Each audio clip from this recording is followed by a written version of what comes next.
রব্বুল আলামিন সমস্ত নবী রাসূলদেরকে মর্যাদা ফজিলত কাউকে কম বেশি দিলেও সবার মধ্যে তিনটা বিষয় দিয়েছেন। কয়টা বিষয়?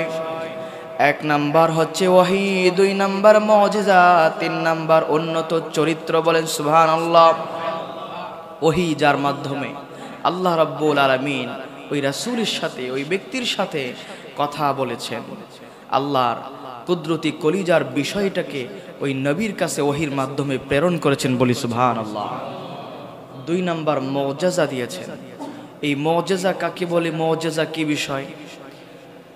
সমস্ত নবী রাসূল মুহাম্মদ সাল্লাল্লাহু আলাইহি ওয়াসাল্লামের যুগে আসে নাই, আসছে নাকি? প্রত্যেক যুগে এক একজন নবী রাসূল, কখনো একই সময় গোত্রভেদে অসংখ্য নবী রাসূল দুনিয়ায় এসেছেন। যেই যুগে যেই বিষয়ের বিস্তার, প্রভাব, প্রতিপত্তি বেশি ছিল, সেই যুগে ওই প্রভাবিত বিষয়টাকে ঘায়েল করার জন্য ওই বিষয়টার চাইতে আরো পাওয়ারফুল মুজিজা দিয়েছেন, আরো পাওয়ারফুল একটা অলৌকিক ক্ষমতা দিয়ে ওই রাসূলকে পাঠিয়েছেন। আর সেই অলৌকিক ক্ষমতাটাই হচ্ছে মুজিজা। বলেন সুবহানাল্লাহ। আমার ভাইয়েরা, আল্লাহর পয়গম্বর দাউদ আলাইহিস সালাতু ওয়াস সালামকে রব্বুল আলামিন মুজিজা দিয়েছিলেন। তার যুগে লোহা জনিত অস্ত্রগুলো বেশি ছিল, লোহার কাজকর্মগুলো বেশি ছিল। রব্বুল আলামিন আল্লাহর পয়গম্বর দাউদ আলাইহিস সালাতু ওয়াস সালামের কণ্ঠ সুন্দরের পাশাপাশি তার হাতের মধ্যে এত আশ্চর্য গুণ দিয়ে দিলেন, লোহা তিনি যদি এইভাবে ধরতেন, লোহা গলে তার আঙ্গুলের ফাঁক দিয়ে গলে গলে পড়ে যেত। বলেন সুবহানাল্লাহ। অনুরূপভাবে মূসা কালিমুল্লাহ আলাইহিস সালাতু ওয়াস সালামকে রব্বুল আলামিন এমন এক যুগে পাঠালেন, যেই যুগে ছিল জাদুর বিস্তার, জাদুর প্রভাব ছিল কি ছিল না? যে যুগে জাদুবিদ্যা, কুফরি কালাম আর ব্ল্যাক ম্যাজিকের রাজত্ব ছিল, সে করুণ মুহূর্তে রব্বুল আলামিন আল্লাহর পয়গম্বর মূসা কালিমুল্লাহকে পাঠালেন। তাকে এমন এক মুজিজা দিলেন, আল্লাহর নামে লাঠি ছাড়লে পরে সেই লাঠিটাও সাফ করেছেন যিনি, তিনি কে? আবার সেই লাঠি দিয়ে যখন লোহিত সাগরে আঘাত করেছে, সেই বিশাল অতল গহ্বরের সমুদ্রের পানিপথে রব্বুল আলামিন 12টি রাস্তা তৈরি করে দিয়েছেন। সুবহানাল্লাহ। আমার ভাইয়েরা, অনুরূপভাবে সাইয়্যিদুনা সুলাইমান আলাইহিস সালাতু ওয়াস সালামের যুগে মানুষেরা যখন পাখি দিয়ে তাদের চিঠিপত্র আদান প্রদান করত, পশু পাখিদের সাথে মানুষের বসবাস খুব কাছাকাছি ছিল। সে সময় সুলাইমান আলাইহিস সালাতু ওয়াস সালামকে রব্বুল আলামিন এমন এক ক্ষমতা দিলেন, তিনি সমস্ত পশু পাখির ভাষাও বুঝতে পারতেন। আবার একটা কাঠের খণ্ডের মধ্যে বসে পড়লে পরে কোন রকম মেশিন ইঞ্জিন ছাড়াই আকাশে সেটা চলে বেড়াতো। সুবহানাল্লাহ, ঠিক কিনা? সুলাইমান আলাইহিস সালাতু ওয়াস সালামের কুরসি কোন রকম মোটর, ইঞ্জিন, যান্ত্রিক কোনো বিষয় ছাড়াই আকাশে এক জায়গা থেকে আরেক জায়গায়, জমিনের এক জায়গা থেকে আরেক জায়গায় বিচরণ করেছে। বলি আল্লাহু আকবার।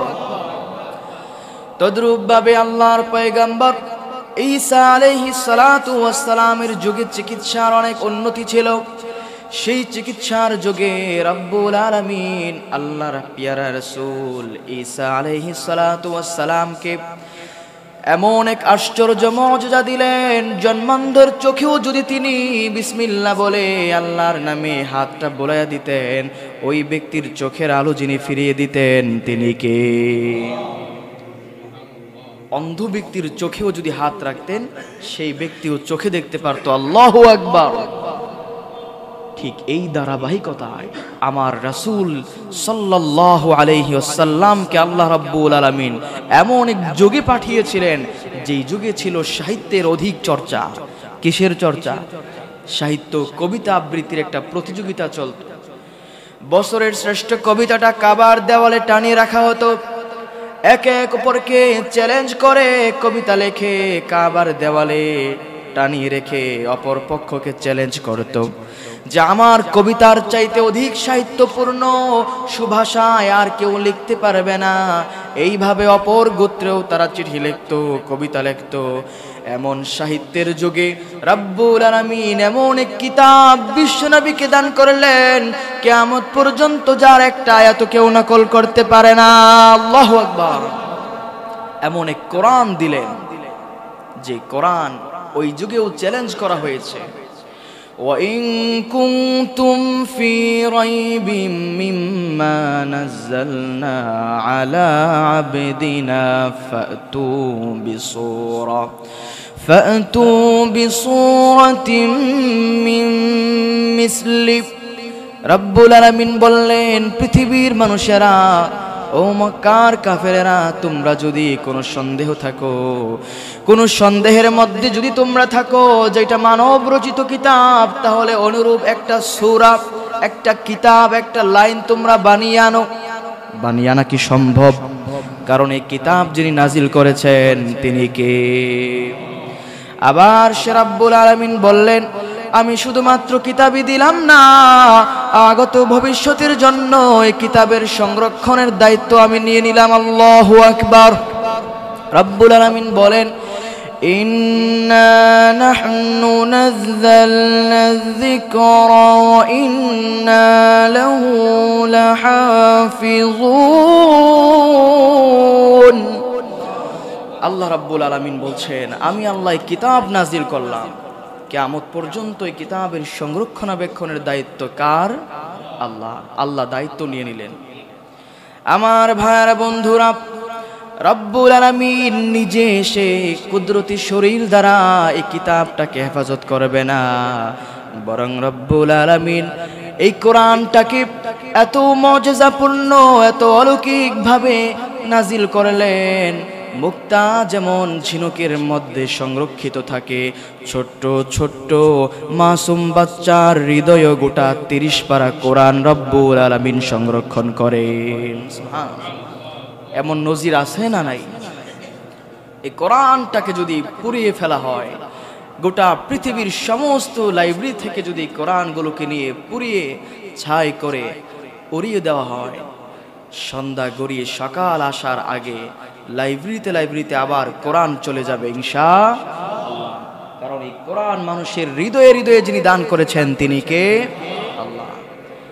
তো এরকম ভাবে আল্লাহ রাব্বুল আলামিন প্রত্যেক যুগে যে রাসূলকে প্রেরণ করেছেন তাকে ওই যুগের অধিক বিস্তার লাভ করা, একটা প্রভাব পাওয়ারের উপর আরো বিশাল ক্ষমতাধর পাওয়ার দিয়ে নাজিল করেছেন।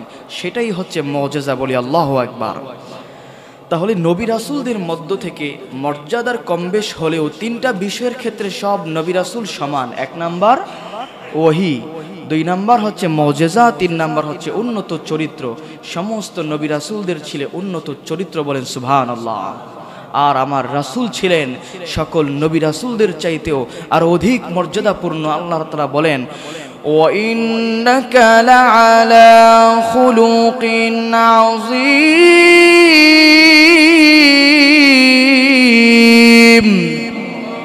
আমি রব্বুল আলামিন আপনাকে সাধারণ কোনো চরিত্র দিয়ে পাঠাই নাই, মহান সুন্দর চরিত্র দিয়ে দুনিয়ায় পাঠালাম। আল্লাহু আকবার। আল্লাহ রাব্বুল আলামিন কোরআন দিলেন, আমার রাসূলকে কোরআনের মতো এত অধিক মর্যাদাপূর্ণ আর কোনো মুজিজা দান করে নাই। বলি আল্লাহু আকবার। আল্লাহ সুবহানাহু ওয়া তাআলা আমাদের রাসূল সাল্লাল্লাহু আলাইহি সাল্লামকে এরকম অসংখ্য মুজিজা দিয়েছেন, প্রায় 3000-এর অধিক আল্লাহ রাব্বুল আলামিন বিশ্বনবীকে মুজিজা দিয়েছেন। এই মুজিজাগুলো থেকে অন্যতম একটি ছিল মেরাজ। কি ছিল? মেরাজ। এটা কি মাস চলে? রজব মাস। আমরা আহাদিসে মুবারাকা থেকে পাই এই রজব মাসের মধ্যেই মেরাজটা সংঘটিত হয়েছে। বলেন সুবহানাল্লাহ। সুনির্দিষ্ট তারিখ নিয়ে আমরা মতভেদ জড়াতে চাই না। আমরা মেরাজের সামান্য আলোচনা আজকে এই রজব মাস উপলক্ষে শুনবো ইনশাআল্লাহ। রব্বুল আলামিন যেই রাতে রাসূল সাল্লাল্লাহু আলাইহি ওয়াসাল্লামকে আপন দিদারের জন্য বিশ্বনবী সাল্লাল্লাহু আলাইহি ওয়াসাল্লামকে কাছে টেনে নিয়ে যান, সে রাতে বিশ্বনবী সাল্লাল্লাহু আলাইহি ওয়াসাল্লামকে 2টা বিষয় দিয়েছেন। একটা হচ্ছে ইসরা, মক্কার ভূমি থেকে বাইতুল মুকদ্দাস পর্যন্ত একটা ভ্রমণ করিয়েছেন, সেটার নাম হচ্ছে ইসরা। আর সেখানে যাওয়ার পর সমস্ত নবী রাসূলদের সাথে ইমামতি করার পর সেখান থেকে রব্বুল আলামিন ঊর্ধ্বগমনে নিয়ে গিয়েছেন, সেটা হচ্ছে মেরাজ। সুবহানাল্লাহ। ইসরা সরাসরি কোরআনের মধ্যে রব্বুল আলামিন বলছেন, সুবহানাল্লাযী ইয়াসরা বিআবদিহি লাইলাম মিনাল মাসজিদিল হারামি ইলাল মাসজিদিল আকসা। রব্বুল আলামিন 15 নম্বর পারার প্রথম পৃষ্ঠার প্রথম লাইনে সূরাত বানী ইসরাঈলের প্রথম আয়াতের মধ্যে বলছেন, সুবহানাল্লাযী ইয়াসরা বিআবদি, পবিত্র মহান সত্তা ওই আল্লাহর পবিত্রতা বর্ণনা করছি। আল্লাযী আসরা বিআবদিহি, যিনি তার বান্দাকে ভ্রমণ করিয়েছেন, ইসরা করিয়েছেন মক্কা থেকে বাইতুল মুকদ্দাসে। বলেন আল্লাহু আকবার। মসজিদে আকসায় যিনি তার পেয়ারা হাবিবকে ভ্রমণ করিয়েছেন, বলি সুবহানাল্লাহ। আল্লাহ রাব্বুল আলামিন অসংখ্য নবী রাসূলের অসংখ্য মুজিজা, অসংখ্য আশ্চর্যজনক বিষয় কোরআনে বর্ণনা করেছেন, কিন্তু কখনো সুবহানা শব্দটা তিনি সেখানে উল্লেখ করেন নাই। এমন আশ্চর্য এক বিষয় আল্লাহর রাসূলের সাথে ঘটেছে সেই রাতে, আল্লাহ রাব্বুল আলামিন স্বয়ং নিজে সেখানে সুবহানা শব্দ ব্যবহার করেছেন। বলি আল্লাহু আকবার। আমার ভাইরা বন্ধুরা, আশ্চর্য ঘটনা ঘটেছে হযরতে মূসা আলাইহিস সালাতু ওয়াস সালামের সাথে। বিশাল সাগরের মধ্য দিয়ে, লোহিত সাগরের মধ্য দিয়ে 12টি রাস্তা হয়ে গেল। পদ্মার মধ্য দিয়ে একটা রাস্তা করতে গিয়ে, সামান্য নদীর মাঝখান দিয়ে একটা রাস্তা করতে গিয়ে আমাদের অবস্থা যায় অবস্থা হয়ে যায়, ঠিক কিনা? এক একজন কত বড় বড় কথা, আমার টাকায় আমার সেতু, আবার যখন পার হতে যায় তখন টুল আসে না নাই, কতদিন চলবে তার কোনো হিসাব নাই। আমাদের নাতি পুতি, তাদেরও নাতি পুতি ও পর্যন্ত টুল দেওয়ার সম্ভাবনা আছে না নাই। এমন করার পর এটা আমাদের কাছে অনেক আশ্চর্যের বিষয় মনে হয়, কিন্তু আল্লাহর পয়গম্বর মূসা কালিমুল্লাহ আলাইহিস সালাতু ওয়াস সালাম বিশাল লোহিত সাগরের মাঝখান দিয়ে লাঠির একটা আঘাতে 12টি রাস্তা যিনি করেছেন তিনি কে? সেই ঘটনা উল্লেখ করো রব্বুল আলামিন সুবহানা বলে নাই। আবার মাছের পেটে 40 দিন ছিলেন কোন নবী? হযরত ইউনূস আলাইহিস সালাতু ওয়াস সালাম, যার কারণে কোরআনে কখনো তাকে ওয়াজান্নুনি সাহিবাল হুত মাসলা বলেছেন, সেখানেও রব্বুল আলামিন সুবহানা বলে নাই। আবার আল্লাহর পয়গম্বর ইব্রাহিম খলিলুল্লাহ নমরুদের আগুনে ছিল কি ছিল না, সেখানেও সুবহানা বলে নাই। কিন্তু যান্ত্রিক উন্নতির এই যুগের মধ্যে রব্বুল আলামিন সুবহানা পড়লেন এক রাতের মধ্যে, এমন ভাবে ঘটালেন রাসূল ওযু করে গেলেন, গোটা আকাশ বাতাস জান্নাত জাহান্নাম আরশ পর্যন্ত যাওয়ার পরে এসে দেখে সেই ওযুর পানি এখনো গড়িয়ে পড়ছে। আল্লাহু আকবার। আওয়াজ করে সুবহানাল্লাহ বলবেন না? আল্লাহ রাব্বুল আলামিন নিজে আশ্চর্য প্রকাশ করছেন, সুবহানাল্লাযী, পবিত্রতা ওই আল্লাহর, আসরা বিআবদি, যিনি তার বান্দাকে ইসরা করিয়েছেন। এখন এই উন্নতির যুগে এসে অনেক মানুষ সংশয় প্রকাশ করতে পারে, যেটা অসম্ভব। যে অসম্ভবটা প্রকাশ করেছিল তৎকালীন মক্কার কুরাইশদের কুখ্যাত কাফের আবু জাহেল, উতবা, শাইবারা, ঠিক কিনা? এক এক দিন এসে রাসূলের কাছে মজার ছলে বলতো, মুহাম্মদ আব্দুল্লাহর বেটা সাল্লাল্লাহু, আজকে কি ঘটেছে বলো?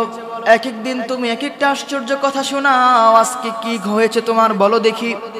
বলে, চাচা, গত রাতে রব্বুল আলামিন আমার ফুফু মেহানির ঘর থেকে বাইতুল্লাহর জমিন পার করিয়ে বাইতুল মুকদ্দাসে নিয়ে গেলেন, সেখানে নামাজ পড়লাম, তারপর রব্বুল আলামিন আমাকে আরশ কুরসি পর্যন্ত নিয়ে গেলেন। আল্লাহু আকবার। বলে, মুহাম্মদ সাল্লাল্লাহু আলাইহি ওয়াসাল্লাম, তোমাকে এতদিন ভাবতাম পাগল, বলতামও পাগল, কিন্তু কোনো সুবুত ছিল না, প্রমাণ ছিল না। আজকে তুমি কেমন যেন প্রমাণ দিয়ে দিচ্ছ, নাউজুবিল্লাহ বলবেন না? আবু জাহেল কাল ক্ষেপণ করে নাই, দৌড়ায় আবু বকরের বাসায় চলে গেল, কারণ জানে সবার আগে রাসূলের সাথে সঙ্গ যিনি দিয়েছেন সিদ্দিক আকবর রাদিয়াল্লাহু তাআলা আনহু। এই জন্য দৌড়ায় গেলেন, ও আবু বকর, শুনছো কথা? তোমার বন্ধু, তোমার নবী নতুন ধর্মের আবির্ভাব সে বলছে এক রাতেই নাকি কয়েক মিনিটের মধ্যে এই মক্কা থেকে সে মসজিদে আকসায় গিয়েছে, আর মসজিদে আকসায় নামাজ পড়েছে, বিশ্রাম নিয়েছে, অসংখ্য নবীদের সাথে তার দেখা হয়েছে, তারপর আবার তাকে নাকি জান্নাত জাহান্নাম দেখানো হয়েছে। এই কথা কি তুমি বিশ্বাস করো নাকি? বলেন আল্লাহু আকবার। আবু বকর রাদিয়াল্লাহু তাআলা আনহু বলেন, আবু জাহেল, আল্লাহর নবী কি ঠিক এইভাবেই বলছে? বলে, আমি যেইভাবে বলেছি হুবহু সেইভাবে তোমার রাসূল আমাকে বলছে। বলে, রাসূল যদি বলে থাকে তার জবানিতে আমি বিশ্বাস করে নিলাম, এমনটাই হয়েছে। আল্লাহু আকবার। এবার সিদ্দিক আকবর রাদিয়াল্লাহু তাআলা আনহু দৌড়ে আসলেন, ইয়া রাসূলুল্লাহ, ইয়া হাবিবাল্লাহ, ওগো নবী, আমি শুনলাম আপনি নাকি রাতে মেরাজে গিয়েছেন। বলে, আবু বকর, রাতের বেলায় রব্বুল আলামিন আমাকে বাইতুল্লাহ থেকে মসজিদে আকসায় নিয়ে গেলেন, সেখানে অসংখ্য নবী রাসূলদের সাথে আমার দেখা হয়েছে। আবু বকর বলে, ইয়া রাসূলুল্লাহ, ইয়া হাবিবাল্লাহ, সামি'না ওয়া আতা'না, আপনি যেমন শোনালেন কোন রকম ব্যাখ্যা প্রশ্ন ছাড়াই মেনে নিলাম। আল্লাহু আকবার। আবু বকরের নাম হয়ে গেল আবু বকর সিদ্দিক রাদিয়াল্লাহু তাআলা আনহু। আর এখনের যুগেও যারা বিশ্বাস করে নিবে, যারা এটাকে হৃদয়াঙ্গম করে নিবে, তারাও আবু বকরের মতন সিদ্দিকদের অনুসারী হয়ে যাবে। বলেন সুবহানাল্লাহ। আর যারা বিভিন্ন ব্যাখ্যা প্রশ্ন দাঁড় করাবে, তারাও আবু জাহেলের উত্তরসূরি হয়ে যাবে। বলেন নাউজুবিল্লাহ। এবার রব্বুল আলামিন আমাদেরকে আয়াত শোনাচ্ছেন, আসরা বিআবদিহি লাইলাম মিনাল মাসজিদিল হারাম ইলাল মাসজিদিল আকসা। রব্বুল আলামিন এই কথা বলার পর আমাদের অনেকের মনে সংশয় জাগতে পারে, রাসূল কি স্বপ্নে মেরাজ করলেন নাকি সশরীরে মেরাজ করলেন? আপনারা বলেন, রাসূল স্বপ্নে মেরাজ করলেন না সশরীরে? সশরীরে মেরাজ করেছেন, এটা স্পষ্ট। শরীর বলা হয় জিসমুন জাসাদুন আরবিতে, এগুলো উল্লেখ নাই। আমরা কেন ধরে নিলাম? কাফেরদের প্রশ্নেই আমরা উত্তর পেয়ে গেলাম। তারা প্রশ্ন করছে যে আপনি আসলেই গিয়েছেন, এটা অসম্ভব, কোন মানুষের দ্বারা এটা সম্ভব হতে পারে না। বলেন নাউজুবিল্লাহ। যদি স্বপ্নে হতো আর রাসূল যদি বলতেন আমি স্বপ্নে গিয়েছি, তাহলে এই প্রশ্ন তারা করতো না। কারণ স্বপ্নে আমরা অনেকে অনেক কিছু দেখি, ঠিক কিনা? টাকা গুনতে গুনতে সকালে উঠে দেখি খাতার সালবাকলার কিচ্ছু নাই, ঠিক কিনা? সব উঠে গেছে। আবার কখনো মনে হয় ফিফা ওয়ার্ল্ড কাপের মধ্যে আমি দৌড়াচ্ছি, এমন লাথি দিয়ে বিবিকিউ খাড়ের থেকে ফালাই দিছে, ঠিক কিনা? তো স্বপ্নে অনেকে অনেক কিছু দেখে, এইটা ভেবে তারা কেউ কোনো প্রশ্ন করতো না। আল্লাহ রাব্বুল আলামিন বললেন বিআবদিহি, তার গোলামকে। আল্লাহ বললেন না বিরূহিহি, তার রূহটাকে। আল্লাহ বললেন বিআবদিহি, তার বান্দাকে স্বয়ং মেরাজ করালেন। বলেন আল্লাহু আকবার। তার মানে কোনো সন্দেহ নাই, কোনো সংশয় নাই, আল্লাহ তাআলা রাসূলকে সশরীরে তার এই গোটা কুদরতি মুজিজা মেরাজ নামক বিষয়টাকে ঘটালেন। বলি আল্লাহু আকবার। আমার ভাইয়েরা, বন্ধুরা, বিজ্ঞানের উন্নতির যুগে আমাদের প্রশ্ন জাগতে পারে, কেমন করে সম্ভব বিমান ছাড়া, হেলিকপ্টার ছাড়া আকাশে ভ্রমণ করা, আবার এত অল্প সময়ে? এই সময়টা নিয়ে যদি আমরা ব্যাখ্যা করি, দুনিয়ার হাইসিয়তে যদি আমরা উদাহরণ দেই, বিগত সময়ে আমরা দেখেছি রাষ্ট্রের মধ্যে যখন বহিরাগত কোন রাষ্ট্রের অতিথি আসতো, বিদেশের কোনো প্রধানমন্ত্রী কিংবা তাদের দূত আসতো, আর তাদেরকে নিয়ে যখন প্রধানমন্ত্রী রাষ্ট্রীয় ভ্রমণে বের হতো, রাস্তাঘাটের মধ্যে সেদিন চলাচল করা যেত না, ঠিক কিনা? প্রায় সময় বাইতুল মুকাররমের রাস্তা বন্ধ হয়ে যেত। শুধুমাত্র রাস্তা নয়, পাশের ফুটপাতগুলো বন্ধ হয়ে যেত, ঠিক কিনা? কারণ এখান দিয়ে এই মুহূর্তে রাষ্ট্রপতি যাবে, সময়টা কেমন যেন থমকে থাকতো। হাজার কাজ থাকুক, রোগী নিয়ে আপনি পড়ে থাকেন, তারপরও রাস্তা পারাপার আপনার জন্য না। এমনি ভাবে সময়টাকে কেমন যেন তারা স্তব্ধ করে রাখতো। তাহলে একজন সাধারণ মানুষ হয়ে যদি রাস্তাঘাটকে ক্লিয়ার করে 4 ঘন্টার রাস্তা 10 মিনিটে পার হতে পারে, যে আল্লাহ সময় আবিষ্কার করলেন তিনি সময়কে থামাতে পারে কি পারে না? আল্লাহ রব্বুল আলামিন, আমাদের মনে হয় যে আল্লাহ গোটা সময়টাকেই থমকে দিয়েছেন, যার কারণে রাসূল যেই পানি দ্বারা উযু করে গেলেন, কেমন যেন এসে দেখলেন সেই পানি এখনো গড়িয়ে গড়িয়ে পড়ছে। আল্লাহু আকবার। আল্লাহ পারে কি পারে না? সেই ক্ষমতা আছে না নাই? তার মানে মেরাজ নিয়ে যারা অবিশ্বাস করবে, প্রশ্ন তুলবে, তাদের ঈমান থাকবে। আল্লাহ রাব্বুল আলামিন প্যার হাবিব বিশ্বনবী সাল্লাল্লাহু আলাইহি ওয়াসাল্লামকে বাইতুল মুকদ্দাস মসজিদ আকসার মধ্যে নিয়ে গেলেন। মসজিদুল আকসা যে পবিত্র ভূমিতে যাওয়ার পর সেখানে জিবরিল আলাইহিস সালাতু ওয়াস সালাম বাহনটাকে যেখানে বাঁধবেন, সেখানে পরের দিন ওই মসজিদের খাদেম দেখতে পেলেন সেখানে রশিটাকে, সেখানের ওই পিলারটাতে এমন একটা দাগ পড়ে আছে যেন শক্ত রশি দিয়ে বিশাল শক্তিধর কেউ কোনো কিছু বেঁধেছে। আল্লাহু আকবার। মসজিদের নিযুক্ত খাদেম বললেন, রাতের বেলায় আমার স্পষ্ট খেয়াল আছে, সব দরজা জানালা আমি স্পষ্ট বন্ধ করে গেলাম। আমি যখন ফজরের সময় আসলাম, আমার কাছে মনে হলো, আমি যখন পরের দিন আসলাম, আমার কাছে মনে হলো কেমন যেন এখানে অনেক মানুষের বিচরণ ঘটেছে। আল্লাহু আকবার। কারণ অসংখ্য নবী রাসূলদেরকে নিয়ে সেখানে ইমামতি করেছেন মুহাম্মদ সাল্লাল্লাহু আলাইহি ওয়াসাল্লাম। শুধুমাত্র ইমামতি করেন নাই, সেখানে সংক্ষিপ্ত ভাষণও দিয়েছেন। অসংখ্য নবী রাসূল আদম আলাইহিস সালাতু ওয়াস সালামকে প্রশ্ন করলেন, পিতা কে বালক এত সুন্দর কথা বলল? বলে, আমার সন্তানদের গর্ব, এই জাতির শ্রেষ্ঠ সন্তান, যত নবী রাসূল এসেছেন সমস্ত নবী রাসূলদের সর্দার মুহাম্মদ সাল্লাল্লাহু আলাইহি ওয়াসাল্লাম। আল্লাহু আকবার। সে রাসূলের উম্মত হতে পেরে আমরা খুশি না বেজার? আবার এই উম্মতদের থেকে রাসূলের আশান মান মর্যাদা নিয়ে কথা বলে এমন অথর্ব জাহেল আছে না নাই? কোরআন নিয়েও কথা বলে। এই কোরআন হচ্ছে এমন এক আশ্চর্য বিষয়, আর রাসূলের এক একটা মুজিজা এমন এক অলৌকিক বিষয়। গোটা পৃথিবীর বুকে বিগত সময়ে যত নবী রাসূল গিয়েছেন তাদের সবচেয়ে বেশি মুজিজা দিয়েছেন আমাদের নবী বিশ্বনবী সাল্লাল্লাহু আলাইহি ওয়াসাল্লামকে। আমার ভাইরা, এবার সে ওখান থেকে আল্লাহ রাব্বুল আলামিন একটা বিশেষ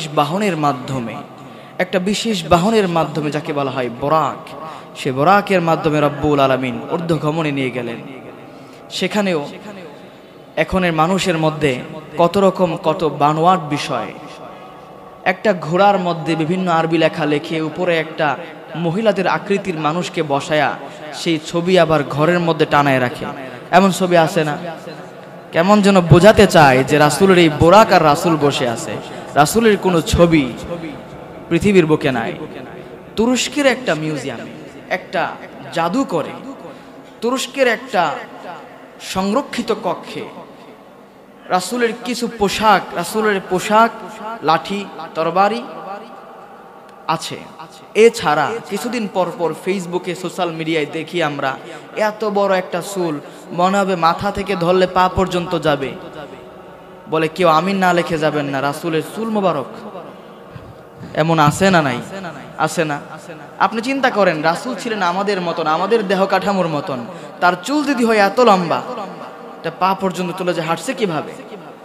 কাঁধ পর্যন্ত ছিল আমার রাসূলের সুন্দর কোকড়ানো চুল। তারপর আবার মাঝে মধ্যে দেখি এমন আধুনিক একটা জুতা, বিভিন্ন ফিতা ফুতা দিয়ে পেঁচানো, বলে আল্লাহ রাসূলের জুতা মোবারক কেউ আমিন না লিখে যাবেন না। এইটা যদি শেয়ার করেন আপনার একটা সুখবর আসবে। এগুলো বিশ্বাস করা যাবে? এগুলো যদি সত্য হতো তাহলে তৎকালীন যে রাজা বাদশাহ ছিল তারা তাদের ঘরে নিয়ে রেখা দিত, ঠিক কিনা? যে আল্লাহর রাসূলের জুতা যখন পাইছে, এটা আর সারাসারি নাই, প্রয়োজনে যুদ্ধ হবে, ঠিক কিনা? আল্লাহ রাব্বুল আলামিন আমাদেরকে এই জাতীয় কুসংস্কার থেকে হেফাজত করুক, বলি আমিন। এবার এই মেরাজের বিশাল রাত্রটা অনেক লম্বা আলোচনার, কয়েকটা পার্টের আলোচনার দাবি রাখে। আমরা সংক্ষিপ্ত আকারে বলছি, এই মেরাজের রাত্রিতে আলম ছিল গীবত, যারা জেনা করে, যারা সুদ খায়, পরনিন্দা করে, হারাম খায়, এই জাতীয় অসংখ্য জাহান্নামীদের শাস্তি আল্লাহ রাব্বুল আলামিন পেয়ারা হাবিবকে দেখিয়েছেন। আবার অসংখ্য নেককারদের কিছু চরিত্রের কারণে তাদের যে মর্যাদা হয়েছে সেটাও রাব্বুল আলামিন পেয়ারা হাবিবকে দেখিয়ে দিয়েছেন, বলি সুবহানাল্লাহ। আর এই মেরাজটা অন্য কোন নবীর সাথে ঘটান নাই, অন্য কোন নবীকে দেন নাই, আমার রাসূলকে কেন দিলেন?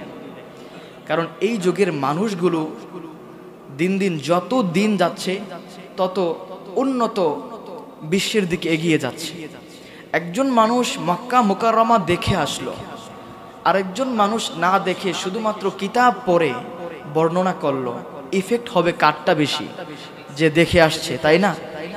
আল্লাহ রাব্বুল আলামিন আল্লাহ তাআলার হাবিবকে জান্নাত এবং জাহান্নাম দেখাতে চাইলেন, এই জন্য আল্লাহর রাসূল যেন সুন্দরভাবে বর্ণনা করতে পারেন, আর উম্মতগুলো যেন জাহান্নামের আগুন থেকে নিজেকে বাঁচিয়ে বাঁচিয়ে জান্নাতের অভিমুখে যাত্রা করতে পারে। বলেন আল্লাহু আকবার। আমার রাসূল সাল্লাল্লাহু আলাইহি ওয়াসাল্লামকে সে মুবারক রজনীতে রব্বুল আলামিন নামাজ হাদিয়া করলেন 50 রাকাত, 50 ওয়াক্ত। কয় ওয়াক্ত? 50 ওয়াক্ত নামাজ নিয়ে যখন নবীজি আসেন, পথিমধ্যে আকাশের মধ্যে মূসা কালিমুল্লাহ আলাইহিস সালাতু ওয়াস সালাম বলেন, ও আল্লাহর হাবিব কোথায় যান? আল্লাহ আপনাকে কি হাদিয়া দিল? বলেন আল্লাহর নবী রব্বুল আলামিন আমার উম্মতদের জন্য, গোটা জগৎবাসীর জন্য 50 ওয়াক্ত নামাজ তিনি হাদিয়া করলেন। বলে নবী, আমি বনি ইসরাইলের নেতা ছিলাম, আমি আমার উম্মত ছিল, আমি জানি এই মানুষগুলো কখনো এত নামাজ পড়তে পারবে না, আপনি আল্লাহর কাছে দরখাস্ত করেন। এইভাবে কমাতে কমাতে 10 নিয়ে আসার পরেও আল্লাহর পয়গাম্বার বললেন এটাও পারবে না, যান আপনি দরখাস্ত করেন। আল্লাহর কাছে যাওয়ার পর সর্বশেষ 5 ওয়াক্ত নামাজ নিয়ে পৃথিবীর বুকে আগমন করলেন। তবে আল্লাহ জানায় দিলেন, হাবিব আপনার উম্মতেরা যদি এই মাত্র 5 ওয়াক্ত নামাজ গুরুত্বের সাথে আদায় করতে পারে, আমি 5টাকে 10 গুণ করে 50 ওয়াক্ত নামাজের সওয়াব তাদের আমল নামায় দিয়ে দিব। আবার সেটাও আরো বাড়িয়ে দেই, বাইতুল্লাহ গেলে, মদিনায় গেলে, মসজিদে আকসায় পড়লে, বলেন সুবহানাল্লাহ। তারপরেও আমরা নামাজ পড়ি না। গত জুমায় বলছিলাম এই নামাজ হচ্ছে একমাত্র ইবাদত যার হিসাবটা কেমন যেন কবর থেকে শুরু হয়ে যায়, তাই নয় কি?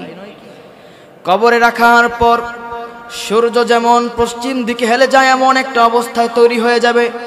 নামাজি ব্যক্তি ফেরেশতাদেরকে বলবে, ছেড়ে দাও, আমি নামাজ পড়ব, তারপর তোমাদের প্রশ্নের উত্তর দিব। ব্যক্তি যদি নামাজি হয়ে যায়, প্রশ্নটা তার জন্য সহজ করে দেন যিনি, তিনি কে?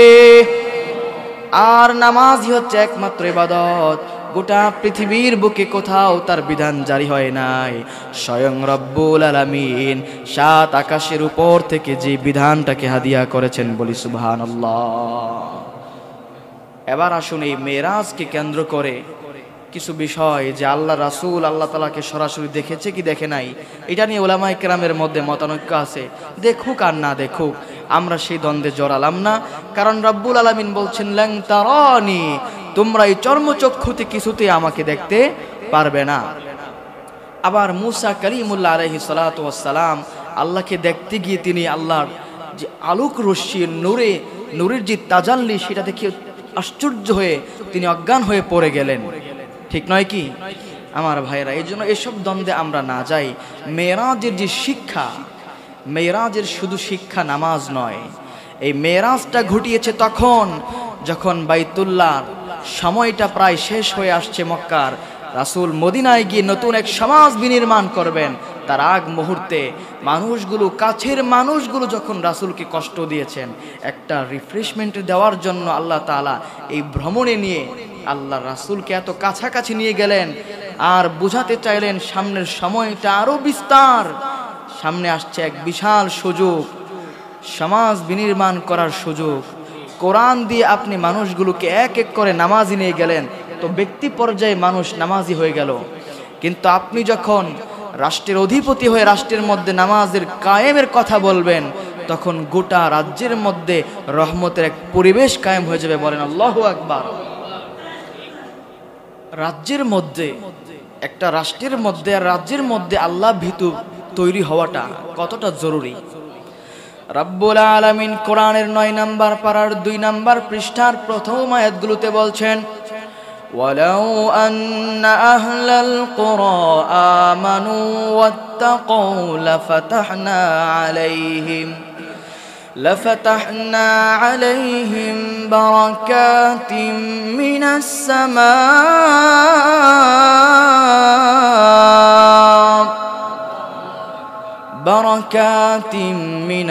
সামাই ওয়াল আরদ। রব্বুল আলামিন বলছেন, জনপদের মানুষগুলো যদি ঈমান আনে আর আল্লাহকে ভয় করে, লাফাতাহনা আলাইহিম বারাকাতিম মিনাস সামাই ওয়াল আরদ, এই পৃথিবীর মানুষগুলো যদি আল্লাহর প্রতি ঈমান আনতো, আল্লাহকে ভয় করত, লাফাতাহনা আলাইহিম বারাকাতিম মিনাস সামাই ওয়াল আরদ, আকাশ জমিনের যত সঞ্চিত বারাকা আছে আমি সব খুলে দিতাম। আল্লাহু আকবার। আমি সব বরকতের রাস্তা উন্মোচন করে দিতাম। দেই নাই, আল্লাহ দেন নাই। রব্বুল আলামিন বলছেন, মানুষগুলো যদি মুত্তাকি হয়ে যেত, পরহেজগার হয়ে যেত, আমি বরকতের যত খাজানা আছে আকাশে জমিনে সবগুলো দান করে দিতাম, একটাও আমি গোপন রাখতাম না। তারপরেও আমরা দেখতে পাই স্বর্ণের খনি, রূপার খনি, তেলের খনি, এই সমস্ত খনিজ সম্পদগুলো জমিনের মধ্যে আছে না নাই? কিছুদিন আগে পাকিস্তানেও বিশাল স্বর্ণের খনির সন্ধান পাওয়া গেছে, ঠিক কিনা? আমার ভাইয়েরা, আল্লাহ বললেন, যদি জনপদের মানুষগুলো তাকওয়া অবলম্বন করত, ঈমান আনত। তাকওয়া কি জিনিস? মানুষের ভয়ে নয়, আল্লাহর ভয়ে যখন টেবিলের নিচের বিশেষ লেনদেন মানুষ ছেড়ে দিত, তো আল্লাহ বলছেন, আমি এই ব্যক্তিটাকে রহমতের খাজানা খুলে দিতাম। আপনি বিবির সাথে সময় দিয়েছেন, সকাল বেলায় নামাজ পড়বেন, গোসল করতে যাবেন, বলে মানুষ কি বলবে, সমাজ কি বলবে, সেটার ভয় আপনি করেন নাই। আপনি ভয় করেছেন, ফজর নামাজ যদি আমার কাজা হয়ে যায়, আমাকে জাহান্নামের আগুনে জ্বলতে হবে, আল্লাহকে ভয় করে যদি আপনি গোসল করেন, আল্লাহকে ভয় করে যদি আপনি সুদ থেকে নিজেকে বাঁচিয়ে রাখেন, আল্লাহকে ভয় করে যদি আপনি ব্যভিচার থেকে হেফাজত থাকেন, তো আল্লাহ বলছেন, এইভাবে যদি প্রত্যেকটা মানুষ, জনপদের মানুষগুলো যদি আমি আল্লাহকে ভয় করত, তো জমিন আকাশের যত বরকত আছে আমি সব খুলে দিতাম। আল্লাহু আকবার। একটাবার কল্পনা করে দেখেন, এই পৃথিবীর মধ্যে কি আছে। এই বাংলাদেশের ঢাকার মধ্যে ঘোরার বসার জায়গা আপনি পান না রেস্তোরাঁ ছাড়া। বান্দরবন, চট্টগ্রাম যান, সেখানে পাহাড়ি এলাকাগুলোতে পাহাড়ের উপর দাঁড়িয়ে, সাজেকের বিশাল পাহাড়ের উপর দাঁড়িয়ে যখন আপনি মেঘমালা ধরতে পারবেন, তখন আপনার অনুভূতি কেমন লাগে যে আল্লাহ পৃথিবীটা কত সুন্দর করেছেন। আবার আপনি যদি এই 56,000 বর্গমাইল পাড়িয়ে ইন্ডিয়ায় যান, কাশ্মীরে যান, সেখানে দেখবেন এটাকে বলে ভূস্বর্গ, ঠিক কিনা? সেখানে আরো কত সুন্দর। এরকম অসংখ্য সৌন্দর্য, অসংখ্য খনিজ আল্লাহ লুকিয়ে রেখেছেন, সঞ্চিত রেখেছেন। বলছেন, ব্যক্তি যদি, এই জনপদের মানুষগুলো যদি আল্লাহকে ঈমান আনতো, আল্লাহর প্রতি আল্লাহকে ভয় করত, তো আমি রব্বুল আলামিন এই পৃথিবীর মানুষের জন্য আমার সব উন্মুক্ত করে দিতাম। বলেন সুবহানাল্লাহ। আল্লাহ বলছেন, আমি দেই নাই, মানুষগুলো ঈমান আনে নাই আর আমি দেই নাই। বলে এটা করে নাই, ফলে কি করলাম? লাখাযনাহুম বিমা কানু ইয়াকসিবুন, তাদের কৃতকর্মের কারণে আমি তাদেরকে পাকড়াও করলাম। বলেন নাউজুবিল্লাহ। নিজেদের মানুষ দ্বারা নিজেদেরকে মায়ের খাওয়িয়েছে, নিজেদের মানুষ দ্বারা নিজেদের বুকের মধ্যে বুলেট দিয়েছে, ঠিক কিনা? নিজেদের রাষ্ট্রপ্রধানের হাতে নিজের দেশের জনগণ খুন হয়েছে। আল্লাহ বলছেন, আমি এরকম আযাব তোমাদের উপর চাপিয়ে দিব যখন তোমরা আল্লাহকে ভয় করবা না। ডক্টর ইউনূসের কোনো সাধ্য নাই এই বাংলার জমিনে শান্তি ফিরিয়ে আনার। হাসিনা খালেদা, পৃথিবীর কোনো প্রধানমন্ত্রীর কোনো সাধ্য নাই এই বাংলার জমিনে শান্তি ফিরিয়ে আনার। আল্লাহ বলছেন, মানুষগুলো যখন ব্যক্তি পর্যায় থেকে পরিবার, সমাজে আল্লাহ ভীতি চালু করবে, তখনই সমাজে শান্তি আসবে, ঠিক কিনা? আর না হয় একজন যাবে আরেকজন এসে তার বিধানকে বাদ করে দিয়ে নিজের বিধান কায়েম করবে, নিজের আত্মীয়দেরকে আবার ছাড়িয়ে আনবে, পরের 5 বছর পর আবার আসবে, আবার সেই একের পর এক 2 পার্টি 3 পার্টি 4 পার্টি হবে, মিলে মিলে সংঘর্ষ করবে, কিন্তু দেশের জনগণের অবস্থা দেওয়ালে পিঠ থেকে নিষ্পেষিত হয়ে যাবে, শান্তি কখনো আসবে না। এই জন্য আল্লাহ বলছেন, যখন মানুষ আল্লাহর ভয়টাকে নিজেদের মধ্যে নিয়ে দিবে, তো সমন্বয়ক পরিচয় রাস্তার মধ্যে কেউ চাঁদাবাজি করতে পারবে না, পুলিশের ভাই পুলিশের আত্মীয় বলে কেউ রাস্তার মধ্যে চাঁদাবাজি আর লুটতরাজি করতে পারবে না। ব্যক্তি পর্যায়ে যখন আল্লাহর ভয় ঢুকে যাবে, তখন সে মনে করবে ইন্নাহা ইনতাকুম মিসকালা হাববাতিম মিন খরদাল, যদি পাথরের মধ্যেও লুকিয়ে তুমি গুনাহ করো, ফাতাকুম ফি সখরাতিন আও ফিস সামাওয়াতি আও ফিল আরদি ইয়াতি বিহাল্লাহ, সাগরের নিচে কিংবা সিঁড়ি লাগিয়ে যদি আকাশের উপরে গিয়েও গুনাহ করো, সেটাও যিনি খবর রাখেন তিনি কে? ইন্নাল্লাহা লাতীফুন খাবীর।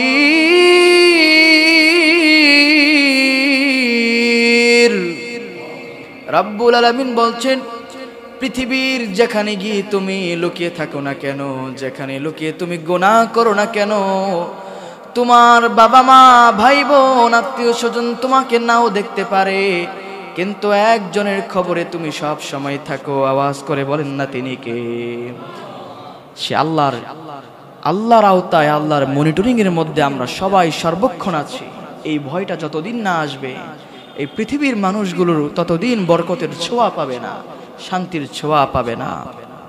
অপরদিকে আশার আলো এবং সুসংবাদ, এই সমাজের আর সবাই ভালো হোক আর না হোক, আপনি যদি এই 2টা গুণ নিজের মধ্যে রাখতে পারেন, লাউ আন্না আহলাল কুরা আমানু, আপনি যদি ঈমান আনতে পারেন, ঈমান আনার মতন শিরিক মিশ্রিত ঈমান নয়, খাঁটি ঈমান যদি আনতে পারেন আল্লাহর জন্য, ওয়াত্তাকাও, যদি আল্লাহকে ভয় করতে পারেন, তাহলে আল্লাহ রাব্বুল আলামিন আপনাকে এমনও হতে পারে বিনা কর্মে আপনার ঘরের মধ্যে রিজিকের ব্যবস্থা করে দিতে পারেন।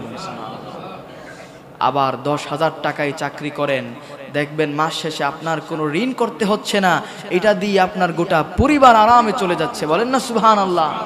এমন নজির বাংলার জমিনে আছে না নাই? অসংখ্য ইমাম গ্রামে গঞ্জে শহরেও আছে, অসংখ্য ইমাম 7,000 5,000 তারা ইমামতি করছে ঘরের মধ্যে। আমাদের যারা উচ্চ বিলাসী তাদের মতন ঘরের মধ্যে এত রোগবালাই নাই, একদিকে একটা আলাদা র‍্যাক ওষুধের জন্য, ঠিক কিনা? ওষুধ ছাড়া একটা বেলা চলে না। অপরদিকে বছরে গরুর গোশত কিনে খাওয়ার, মাসের মধ্যে গরুর গোশত কিনে খাওয়ার টাকাটাও যার কাছে থাকে না, তার ঘরে রোগবালাই নাই, কোন রকম ওষুধ লাগছে না। এটাই তো বরকত, ঠিক কিনা? আপনি মনে করছেন বরকতের ওয়াজ করে কিভাবে বরকত হয়, এটা কেমন কেমন বরকত, 10,000 টাকা কেমন করে চলে? 10,000 টাকায় চলা যায় তখন যখন ঘরের মধ্যে বিবি উচ্চবিলাসী হয় না, ঘরের সন্তানগুলো অমানুষের মতো আচরণ করে না, বাবার উপর জোর জবরদস্তি করে এটা ওইটা চাপিয়ে দেয় না, সন্তানগুলো বাবা যা আনে সেটাই শুকরিয়ার সাথে গ্রহণ করে, বাবা স্বামী যা আনে সেটাই স্ত্রী শুকরিয়ার সাথে গ্রহণ করে, এটাই হচ্ছে ঘরের মধ্যে বরকত, ঠিক কিনা? হাসপাতালে চিকিৎসার জন্য আমার হাজার হাজার লাখ লাখ টাকা যাচ্ছে না, হাসপাতালে কিংবা কবিরাজের কাছে ঘুরে ঘুরে টাকা যাচ্ছে না, এটাই তো বরকত, ঠিক কিনা? আর অপরদিকে একজন মানুষ লক্ষ লক্ষ টাকা ইনকাম করছে, মাস শেষে তার যেই ক্রেডিট কার্ড আছে সেই কার্ডও শেষ করে ফেলছে, তারপরেও তার মাথায় পেরেশানি, রাতে ঘুম আসে না, এটা বরকত নয়। টাকা পয়সা রিজিকের সর্বনিম্ন স্তর, রিজিকের সর্বনিম্ন স্তর।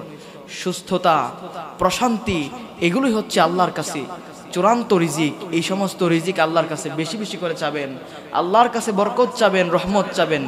আল্লাহ রাব্বুল আলামিন যখন রহমত আর বরকত দিবে, সিরা জীর্ণ চাটায়ে বসেও আপনি মখমলের বিছানার স্বাদ পাবেন ইনশাআল্লাহ।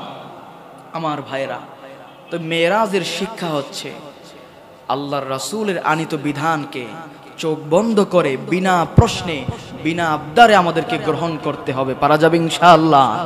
5 ওয়াক্ত নামাজ জামাতের সাথে গুরুত্বের সাথে আদায় করতে হবে, পারবো ইনশাআল্লাহ।